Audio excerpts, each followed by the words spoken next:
Pada akhir pekan lalu, Kortas Tipikor tetapkan Febri Adriansyah sebagai tersangka kasus korupsi. PLT Jampitsus Rudi Margono menerima pelimpahan 3 kasus korupsi dari Korps Pemberantasan Tindak Pidana Korupsi atau Kortas Tipikor Polri. Dalam perkara ini, penyidik menetapkan 2 tersangka, salah satunya Febri Adriansyah, mantan Jaksa Agung Muda Tindak Pidana Khusus atau Jampitsus.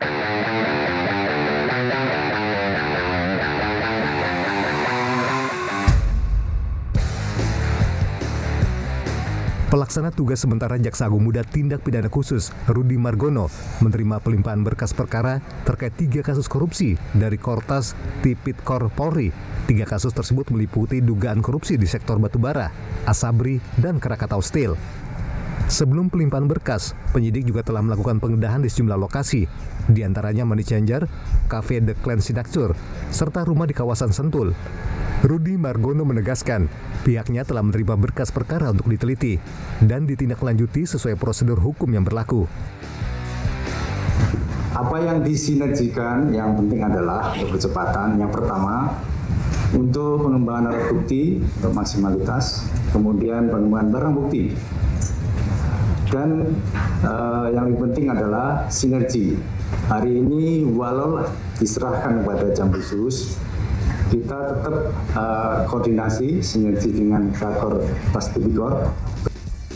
Kepala Kortas Tipikor Polri, Irjen Pol Totok Suharyanto menegaskan, pihaknya telah menetapkan 2 tersangka dalam perkara ini. Mereka berinisial DR dari pihak swasta dan FA, mantan Jampitsus. Penetapan tersangka dilakukan setelah penyidik mengumpulkan alat bukti dan memeriksa sedikitnya 15 saksi serta 2 orang ahli. Barang bukti juga telah diamankan dari hasil penggeledahan di sejumlah lokasi.